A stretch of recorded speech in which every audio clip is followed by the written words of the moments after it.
ஸ்தோத்திரம். நம்ம பார்க்கிறோம், அநேகர் தங்களுடைய ஜீவியத்தை முழுமையா கர்த்தருக்கு ஒப்பு கொடுக்கறது இல்லை.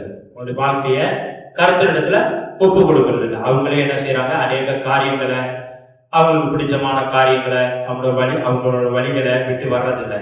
அவங்க என்ன செய்யறாங்க, அவங்களோட வழிகளே நடக்கிறாங்க. அவங்களோட வாழ்க்கைய கர்த்தருக்கு ஒப்பு கொடுக்கறது இல்லை. ஒப்பு கொடுக்காம அவங்க என்ன சொல்றாங்க, நான் என் வழிகளை நடக்கிறேன், கர்த்தர் என் வழிகளை நடந்து, நான் என் வழிகள்ல என்ன பிரச்சனை இருக்குதோ அந்த வழியில கர்த்தர் நடந்து எங்களோட பிரச்சனைய செட்டில் பண்ணட்டும், அந்த பிரச்சனைய தீர்க்கட்டும். நான் என் வழியில தான் நடப்பேன், என் சித்தத்தின்படி நடப்பேன், நான் என்ன என் மனசு மாம்சம் விரும்புதோ அதன்படி நடப்பேன். ஆனா நான் கிறிஸ்தவன், நான் எனக்கு பிடிச்ச மாதிரி நடப்பேன். ஆனா நான் பிடிச்ச மாதிரி நடக்கிறதான வாழ்க்கையில கஷ்டங்கள், துன்பங்கள், துயரங்கள் வந்தாக்கா கர்த்தர் அதுல என்ன செய்யணும், அந்த பிரச்சனையை தீர்க்கணும் அப்படின்னு நினைக்கிறார். ஆனா கர்த்தர் என்னத்தை எதிர்பார்க்கிறாரு, நம்முடைய வாழ்க்கை கர்த்தருக்கு ஒப்பு கொடுக்கணும்னு விரும்புறாரு. நம்முடைய வாழ்க்கைய கர்த்தருக்கு ஒப்பு கொடுக்கும் போது அந்த வாழ்க்கையில அந்த வாழ்க்கையை ஒப்பு கொடுத்தவன் அந்த ஜீவ பாதையில் நம்ம நடத்தி செல்லும் போது அநேக பிரச்சனைகள், கஷ்டங்கள் வந்தாலும் கர்த்தர் என்ன செய்வாரு, அந்த பிரச்சனையை தீர்க்க வல்லவராக இருக்கிறாரு. ஆனா அநேகர் ரட்சிக்கப்பட்டேன் அப்படின்னு சொல்றதான விசுவாசிகளை பார்க்கிறோம், அநேகர் அவங்களோட வாழ்க்கைய கர்த்தரிடத்துல ஒப்பு கொடுக்கறது இல்லை. வாழ்க்கையை ஒப்பு கொடுக்காம அவங்க சித்தத்தின்படி ஜீவிக்கிறாங்க. ஆனா கர்த்தர் என் வழிகள்ல நடக்கணும், என் வழிகள்ல கர்த்தர் நடந்து என் பிரச்சனையை கர்த்தரு தீர்க்கணும் அப்படின்னு நினைக்கிறாங்க. ஆனா அவங்களோட வாழ்க்கைய கர்த்தருக்கு ஒப்பு கொடுக்க முடியல. அவங்க ஒப்பு கொடுக்காதபடினால அவங்களால ஜீவியம் செய்ய முடியல. அநேக காரியத்துல பார்க்கிறோம், பாவத்துல விழுந்துடுறாங்கன்னு பார்க்கிறோம். அவங்க ஜெயம் கொண்ட ஜீவியம் செய்ய முடியல. ஏன் ஜெயம் கொண்ட ஜீவியம் செய்ய முடியல? அவங்க சொந்த வழிகள்ல நடக்கிறாங்க. அப்ப கர்த்தரோட வழியில நடந்தா ஜீவியம் செய்யறதுக்கு கர்த்தர் திரும்ப செய்வார். அவங்க சொந்த ஆசை இச்சையின்படி நடக்கிறாங்க. அந்த இச்சையினால இழுப்புண்டு போய் பாவத்துல விழுகிறாங்கன்னு நம்ம பார்க்கணும். ஆனா அந்த கர்த்தரோட வழிகளில் நடக்கணும், அவங்க வாழ்க்கையை கர்த்தருக்கு ஒப்பு கொடுக்கணும்ன்றதான சிந்தை இல்லை. நம்ம வாசிக்கிறோம் யாக்கோபு 4:7. யாக்கோபு 4:7. ஆகையால் தேவனுக்கு கீழ்ப்படிந்திருங்கள், பிசாசுக்கு எதிர்த்து நில்லுங்கள், அப்பொழுது அவன் உங்களை விட்டு ஓடி போவான். இந்த வசனத்தை நம்ம வாசிக்கும் போது அநேகரும் இந்த வசனத்தை வாசிப்பாங்க, ஆனா முன்னுக்குள்ள பகுதியை வாசிக்க மாட்டாங்க. நேரா எங்க போயிருவாங்க, பிசாசுக்கு எதிர்த்து நில்லுங்கள், அப்பொழுது அவன் உங்களை விட்டு ஓடி போவான். இதெல்லாம் வாசிப்பாங்க. ஆகையால் தேவனுக்கு கீழ்ப்படிந்திருங்கள் அப்படின்றதான வார்த்தையை வாசிக்க மாட்டாங்க. பிசாசுக்கு எதிர்த்து நில்லுங்க, அப்பொழுது அவன் உங்களை விட்டு ஓடி போயிடுவான் அப்படின்றதான வசனத்தை வாசிப்பாங்க. நம்ம பார்க்கிறோம், கர்த்தருக்கு நம்ம என்ன செய்யணுமா, கீழ்ப்படிந்து இருக்கணும். கர்த்தருக்கு எல்லாவற்றிலும் கீழ்ப்படிந்து இருந்து பிசாசுக்கு எதிர்த்து நிற்கும் போது அது பிசாசு என்ன செய்வான், நம்மை விட்டு ஓடிடுவோம். நம்ம கர்த்தர் வழிகளை நடக்காம, கர்த்தருக்கு கீழ்ப்படியாம ஏதாவது வாழ்க்கையில கர்த்தர் செய்யணும், வாழ்க்கையில கர்த்தர் ஒரு அற்புதத்தை செய்யணும், கர்த்தர் ஒரு அற்புத அடையாளத்தை செய்யணும் அப்படின்னு எதிர்பார்க்கறது ரொம்ப தவறு. நம்ம கர்த்தருக்கு நம்முடைய வாழ்க்கைய ஒப்பு கொடுக்கணும். ஏன் நான் இப்படி சொல்றேன்னா, நான் சமீப காலத்துல கூட ஒரு விசுவாசியோட பேசிக்கிட்டு இருந்தேன். அவர் என்ன சொல்றாரு, நான் கர்த்தரோட வழிகளில் நடக்க மாட்டேன். ஏன் கர்த்தர் என் வழியில நடக்க கூடாது?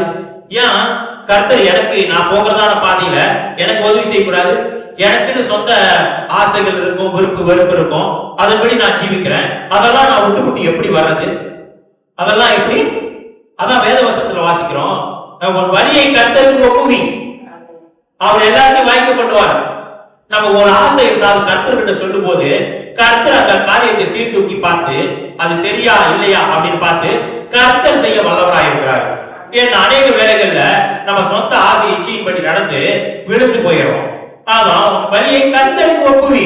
உன் வழியை கர்த்தருக்கு ஒப்புவிக்கும் போது அந்த வழியை கர்த்தர் சீர்தூக்கி பார்ப்பாரு. அந்த வழியை செவ்வை பண்ண அந்த காரியத்தை அப்படியே செய்ய கர்த்தர் வல்லவராக இருக்கிறார். அது சரி, செய்யலாம் அப்படின்னு ஆமோதிச்சு கர்த்தர் அந்த வழிகள்ல ஜெயத்தை தர வல்லவராக இருக்கிறார். அநேகர் பார்க்கிறோம், அவங்க வாழ்க்கையை கர்த்தருக்கு ஒப்பு கொடுக்கல. அந்த ஒப்பு கொடுக்காதபடினால அவங்களால ஒரு ஜீவியை செய்ய முடியல, ஆவிக்குரிய ஜீவித்துல முன்னேறி செல்ல முடியல, அநேக ஆசீர்வாதங்களை பெற்றுக்கொள்ள முடியல. ஒப்பு கொடுக்கிறதுனா என்ன அர்த்தம்? ஒப்பு கொடுக்கறத கர்த்தர்கிட்ட நம்ம ஒப்பு கொடுக்கிறோம் அப்படின்னா என்ன அர்த்தம்?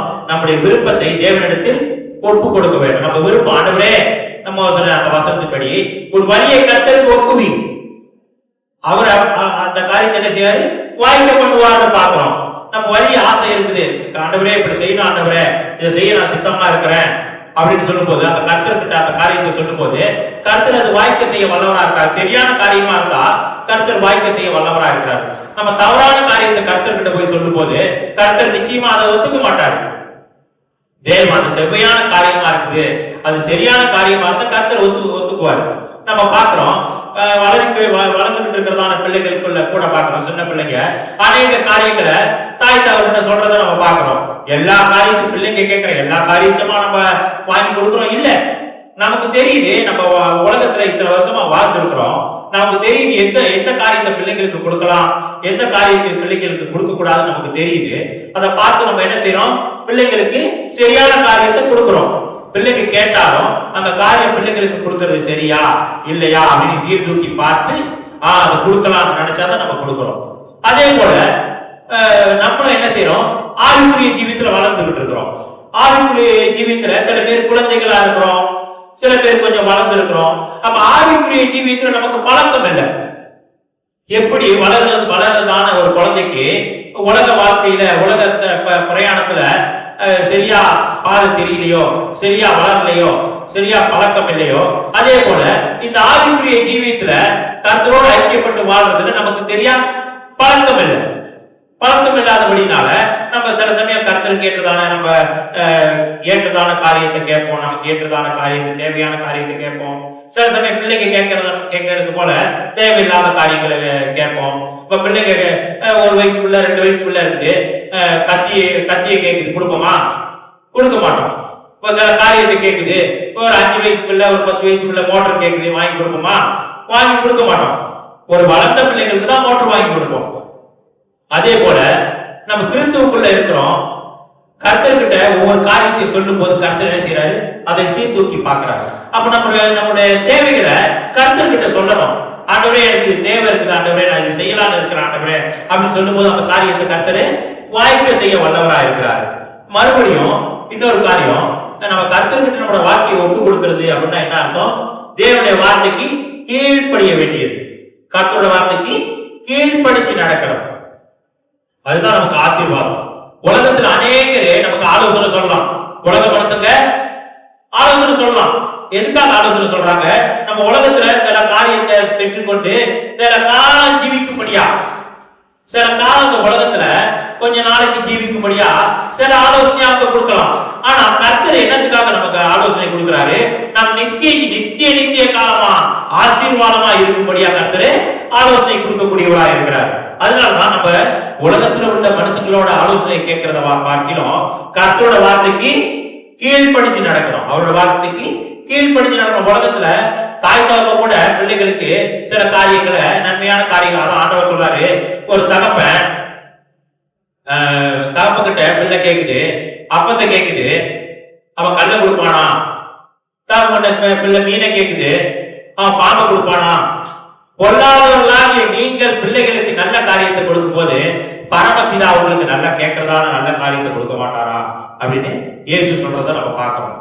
இயேசு சொல்றத நம்ம பார்க்கலாம். அதே போல தகப்பன் தாய் தகப்பன் பிள்ளைங்களுக்கு நல்ல காரியத்தை சொல்லலாம், நல்ல காரியத்தை கொடுக்கலாம். அந்த காரியம்லாம் சில காலத்துக்கு தான், குறிப்பிட்ட காலத்துக்கு தான் பிள்ளைகளுக்கு அது தேவையா இருக்கும். நிச்சயமா தாய் தகப்பன் சொல்றதான காரியங்கள் உலகத்துல இருக்கிற வரைக்கும் தான் அவங்கள பாதுகாக்கக்கூடியதா இருக்குது, அவங்களுக்கு தேவையை சந்திக்கக்கூடியதா இருக்குது. ஆனா தேவன் சொல்றதான வார்த்தை நித்திய வரைக்கும் நம்மை பாதுகாக்கக்கூடியதா இருக்குது, நித்திய வரைக்கும் நம்மை பாதுகாக்கக்கூடியதா இருக்கு. தாய் தகப்பன் சொல்றதான காரியம் இந்த உலகத்துல இருக்கிறதான சில காரியங்களுக்கு தப்பித்துக் கொள்றதுக்காகவும் சில ஆசீர்வாதத்தை பெற்றுக் கொள்றதுக்காக கூடிய ஆலோசனையா இருக்குது. ஆனா தேவன் கொடுக்கக்கூடியதான ஆலோசனை நித்தியமா நம்மை கர்த்தரோடு இருக்கவும், நம்ம பாதுகாப்பா ஜீவிக்கவும், அந்த நித்திய ஜீவனை பெற்றுக்கொள்ளவும் உதவி செய்யக்கூடியதா இருக்கு. அப்ப தேவனோட வார்த்தையை நம்ம என்ன செய்யணும், உதாசீனம் பண்ணக்கூடாது, கர்த்தரோட வார்த்தைக்கு கீழ்ப்படியணும், கர்த்தரோட வார்த்தைக்கு கீழ்ப்படியணும். இன்னொரு காரியம் நம்ம பார்க்கிறோம், தேவனுடைய நடத்திப்புல முழு நம்பிக்கையா இருக்கணும். தேவனோட நடத்திப்புல கர்த்தர் நம்மை நடத்திட்டு வராரு. கர்த்தர் நம்மள ஆவிக்குரிய ஜீவித்தை நடத்திட்டு வராரு. அவரோட நடத்திப்பில நமக்கு சந்தேகம் இருக்கக்கூடாது. நம்ம பார்க்கிற இஸ்ரவேல் ஜனங்க எகிப்து தேசத்திலிருந்து கானான் தேசத்துக்கு போனாங்கன்னு நம்ம பார்க்கிறோம். எகிப்து தேசத்திலிருந்து கானான் தேசத்துக்கு யார் அவங்களை கூட்டிட்டு போனா? மோசே வழிநடத்தி கொண்டு போனாலும் கர்த்தர் சொல்லுகிறதான காரியத்தை சொல்லி கொடுத்து தான் மோசே கொண்டு வரார். மேலும் கர்த்தர் நம்ம பார்க்கிறோம் மேக ஸ்தம்பமாகவும் அக்கினி ஸ்தம்பமாகவும் இருந்து அவங்க நடத்தி வராரு. அப்ப கர்த்தர் அவங்க நடத்தி வரும்போது அவங்களுக்கு அநேக சந்தேகங்கள் ஏற்பட்டுச்சு. கர்த்தர் மெய்யாகவே எங்க கூட இருக்கிறாரா? கர்த்தர் இருக்கிறாரா இல்லையா? இன்னும் இருக்கிறாரான்னு அவங்க என்ன செஞ்சாங்க? சோதிச்சு பாக்குறாங்க. முறுமுறுத்து சோதிச்சு பாக்குறாங்க. கர்த்தர் மெய்யாகவே எங்க கூட இருக்கிறாரா இல்லையா அப்படின்னு என்ன செய்யறாங்க? சோதிச்சு பாக்குறாங்க. ஆனா நாம என்ன செய்யணும்? கர்த்தர் நம்மளோட வலது கரத்தை பிடிச்சு நடத்துறாரு. கர்த்தர் நம்மளோட வலது கரத்தை பிடிச்சு நடத்திக்கிட்டு இருக்கிறாரு. அந்த நடத்திற்கு மேல நம்ம என்ன செய்யக்கூடாது? சந்தேகப்படக்கூடாது. சந்தேகப்பட மனுஷன் மேல ஒருவேளை நம்ம சந்தேகப்படலாம். ஆனா தேவன் எல்லாவற்றையும் நம்ம நன்மைக்காக தான் செய்யறாரு. அவருடைய நடத்திப்புல நமக்கு நம்பிக்கை வரணும். அவருடைய நடத்திப்புல முழு நம்பிக்கை அவரோட நடத்திப்புல நம்ம வைக்கணும். கர்த்தர் என்ன நடத்துறாரு, அதனால எல்லா காரியத்தையும் கரெக்டா செவ்வையா செய்வாரு. இதோ நான் உலகத்துல இருந்தேன், இஸ்ரவேலின் காணியாட்சிக்கு புறம்பானவர்களா இருந்தேன், வாக்கு தத்துவத்துக்கும் அந்நியனா இருந்தேன். இதோ தூரமா இருந்த என்ன கர்த்தர் சமீபமாக்கி கொண்டு வந்திருக்கிறாரு. இருதரத்தாரையும் ஒன்றாக்கி இருக்கிறாரு. நான் இப்ப உலகத்தோடு இருந்த முந்தி இப்ப இதோ கர்த்தரோட கருத்துல நான் இருக்கிறேன். கர்த்தர் என்னை நடத்துவாரு அப்படின்றதான நம்பிக்கை இருக்கணும். அப்படின்றதான நம்பிக்கை இருக்கணும். அந்த நம்பிக்கை அப்ப கர்த்தர் கூட நம்மளோட வாழ்க்கையை கர்த்தருக்கு ஒப்பு கொடுக்கறோம்னா இதெல்லாம் நமக்கு இருக்கணும். என்ன இருக்கணும்? முதலாவது நம்முடைய தேவைகளை கர்த்தர்கிட்ட சொல்லணும். கர்த்தர் நம்முடைய தேவை கொடுக்கணும். இரண்டாவது கர்த்தரோட வார்த்தைக்கு நம்ம கீழ்ப்படுத்தி நடக்கணும். இன்னொன்று கர்த்தரோட நடத்திப்பு மேல நமக்கு ஒரு நம்பிக்கையும் விசுவாசமும் இருக்கணும். இன்னொரு காரியம் கர்த்தரோட அதிகாரத்துக்கு நாம் கீழ்பட்டிருக்கணும். கர்த்தரோட அதிகாரத்துக்கு கீழ்பட்டிருக்கணும். கர்த்தரோட அதிகாரத்துக்கு கீழ்பட்டிருக்கிறோம் அப்படின்னு சொல்லும் போது அந்த நம்முடைய வாழ்க்கை கர்த்தரிடத்தில் ஒப்பு கொடுத்து பலவீனம் அல்ல. நம்ம கர்த்தர்கிட்ட வாழ்க்கையை ஒப்பு கொடுத்துட்டோம், என்னோட வாழ்க்கைய கர்த்தர்கிட்ட ஒப்பு கொடுத்துட்டோம்யா அப்படின்றனால நாம் பலவீனப்படல. கர்த்தரோட பலனை நாம் பெற்றுக்கொள்றோம். நம்முடைய வாழ்க்கை கர்த்தரோட ஒப்பு கொடுக்கறதுனால நாம் பலவீனப்பட்டு போகல, மேலும் கர்த்தரோட பலத்தை நம்ம பெற்றுக்கொள்றோம். அதனால நம்ம என்ன செய்யணும்? அந்த வாழ்க்கைய கர்த்தருக்கு ஒப்பு கொடுக்கிறது ரொம்ப முக்கியம். அநேகரு கர்த்தருக்கு அவரோட வாழ்க்கைய ஒப்பு கொடுக்க மாட்டாங்க. ஏன்னா உலகத்துல அநேக ஆசைகள் இருக்கு. உலக ஸ்நேகம் தேவனுக்கு விரோதமான பகை. நம்ம வேத வசனத்துல வாசிக்கிறோம். உலக ஸ்நேகம் தேவனுக்கு விரோதமான பகை. உலகத்தில் உண்டானவைகள் என்ன செய்யுமா? அழிஞ்சு போயிருமா. அது பிதாவினால் உண்டானவைகள் அல்ல, அது உலகத்தினால் உண்டானவைகள். இந்த உலகத்தில் உண்டானவைகள் பிதாவினால் உண்டானவைகள் அல்ல, அவைகள் பிசாசினால் உண்டானவைகள். அவள் அழிந்து போயிடும். அப்ப ஒருத்தன் உலகத்துல அன்பு கொடுத்தானா பிதாவோட அன்பு அவனிடத்துல இல்ல. நம்ம தேவனை நேசிக்கக்கூடியவர்களா இருக்கணும். நம்முடைய வாழ்க்கைய கர்த்தருக்கு ஒப்பு கொடுக்கணும். நம்ம கர்த்தருக்கு நம்முடைய வாழ்க்கையை ஒப்பு கொடுக்கணும்னா முதலாவது தேவனை நேசிக்கக்கூடியவர்களா இருக்கணும். அவர் நம்மை நேசிச்சாரு. நம்ம இயேசுக்கு சத்துருக்களா இருக்கும் போது நம்மளோட முற்பிதாக்கள் என்ன செஞ்சாங்க? இயேசுவை சிலுவையில் அறைஞ்சாங்க. நம்ம எப்படிப்பட்டவங்களா இருந்தோம்? தேவனுக்கும் பகைஞரா இருந்தோம். நம்ம முற்பிதாக்களாகிய ஆதாம் என்ன செஞ்சாரு? தேவனுக்கு விரோதமா பாவம் செஞ்சாரு. நம்ம இப்ப தேவனுக்கு நமக்கு எப்படிப்பட்டதா இருக்கு? பகை உண்டாயிருக்குது.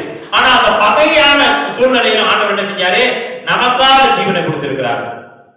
நமக்காக ஜீவனை கொடுத்து அவருடைய அன்பை நமக்கு வெளிப்படுத்தி காண்பிச்சிருக்கிறார். அவருடைய அன்பை நமக்கு வெளிப்படுத்தி காண்பிச்சிருக்கிறார். இவ்வளவா அவர் நம்ம மேல அன்பு கொடுத்தபடினால நாம் என்ன செய்யணும்? மறுபடியும் அந்த அன்பை கர்த்தருக்கு செலுத்தணும். கர்த்தர் மேல அன்பு போடணும். நம்ம பார்க்கிறோம், நல்ல உதாரணம் ஒப்பு கொடுத்து ஜீவிக்கிறதான ஜீவியம் இயேசு கிறிஸ்து. தேவனா இருந்தோம், சர்வ அதிகாரம் பெற்றவரா இருந்தோம். உலகத்துல வரும்போது பிதாவுக்கு எல்லாவற்றிலும் கீழ்ப்படுத்தி நடத்தார். இயேசு நினைச்சிருக்கலாம், நான் சர்வ வல்லமையுள்ள தேவனா இருக்கிறேன், பிதாதான ஒரு அதிகாரத்துவத்துக்கு கீழே நான் கீழ்பட்டிருக்கணுமான்னு இயேசு நினைக்கல. அவர் என்ன செஞ்சாரு?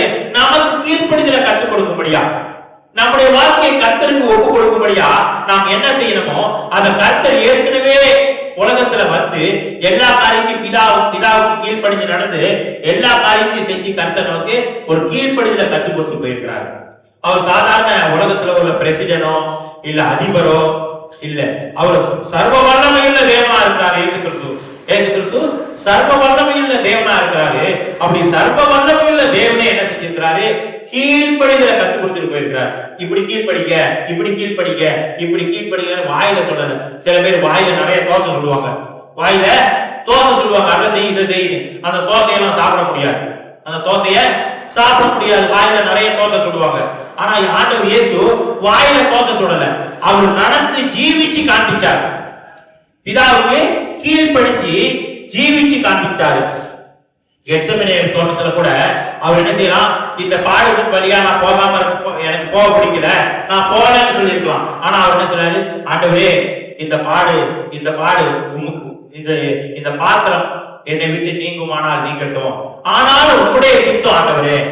என்ன சொல்றாரு? உம்முடைய சித்தம். அப்ப பிதாவின் சித்தத்தை செய்யும்படியா இயேசு கிறிஸ்து எல்லா காரியத்தையும் செய்தார்னு பார்க்கிறோம். அவர் பிதாவின் சித்தத்தை செய்தபடினால அவர் என்ன செஞ்சாரு? அவர் கடவுளின் நோக்கத்தை நிறைவேற்றிருக்கிறார். தேவனுடைய நோக்கத்தை, பிதாவோட நோக்கத்தை நிறைவேற்றி இருக்கிறாரு. அவர் எல்லாத்தையும் ஒப்பு கொடுத்து ஜீவிச்சபடினால தேவனுடைய நோக்கத்தை நிறைவேற்றி இருக்கிறாரு. அப்ப தேவனுக்கு நம்முடைய வாழ்க்கையை ஒப்பு கொடுக்கும் போது தேவனுடைய நோக்கத்தை நாம நிறைவேற்றக்கூடியவர்களா இருப்போம். நம்ம நினைக்கிற ஒப்பு கர்த்தருக்கு நம்முடைய வாழ்க்கையை ஒப்பு கொடுக்கிறதான காரியம், ஐயா அது சரியில்லை, அது வேணாம் அப்படின்னு நினைக்கிறோம். ஆனா அந்த காரியத்தினால அநேக ஆசீர்வாதத்தை நம்ம பெற்றுக்கொள்ளக்கூடியதா இருக்குது. தேவனுடைய நோக்கத்தின் திட்டத்தையும் நாம் நிறைவேற்றக்கூடியவர்களா இருக்கிறோம். நம்ம பார்க்கிறோம்.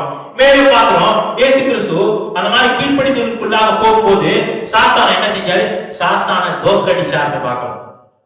பிசாசின் தலையை நசுக்கினார்னு பார்க்கிறோம். அப்ப நம்ம கர்த்தருக்கு கீழ்ப்படிந்து நடக்கும் போது, கர்த்தருக்கு நம்முடைய வாழ்க்கையை ஒப்பு கொடுக்கும் போது நம்மளும் நம்முடைய ஜீவியத்தினால நம்ம என்ன செய்யறோம்? பிசாசை தோற்கடிக்கிறோம். நாம என்ன செய்யறோம்? பிசாசின் தலையை நசுக்கக்கூடியதான நிலவரத்துல நாம இருப்போம். இப்ப நம்ம பண்றதான ஜெபம் எல்லாம் பிசாசு பார்த்து கை தட்டி சிரிக்கிறதான சூழ்நிலையில தான் இருக்குது. ஏன்னா இப்ப நம்ம பண்ற ஜெபம் எல்லாம் உலகத்துக்கு உகந்ததா இருக்கு.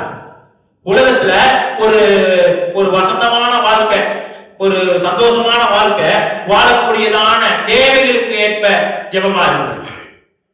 இந்த ஜெபத்தெல்லாம் பார்த்து என்ன செய்வான்? பிசாசு கை தட்டி தான் சிரிப்பான். பண்ணு, இன்னும் பண்ணு, இன்னும் பண்ணு, இன்னும் பண்ணு, உனக்கு இது தேவை, உனக்கு அது தேவை, இன்னும் பண்ணுன்னு உலகத்துக்குரிய தேவைகளுக்குரிய ஜெபமா தான் இருக்குது. பிதாவின் சித்தம் செய்யும்படியா, கர்த்தராகிய இயேசு சித்தத்தை செய்யும்படியா செய்கிறதான ஜெபம் இல்லை. அதனால பிசாசு என்ன செய்யறான்? இன்னும் பண்ணு ஜெபம். இப்ப பண்ற ஜெபத்தெல்லாம் பிசாசு பயப்படுறதில்லை.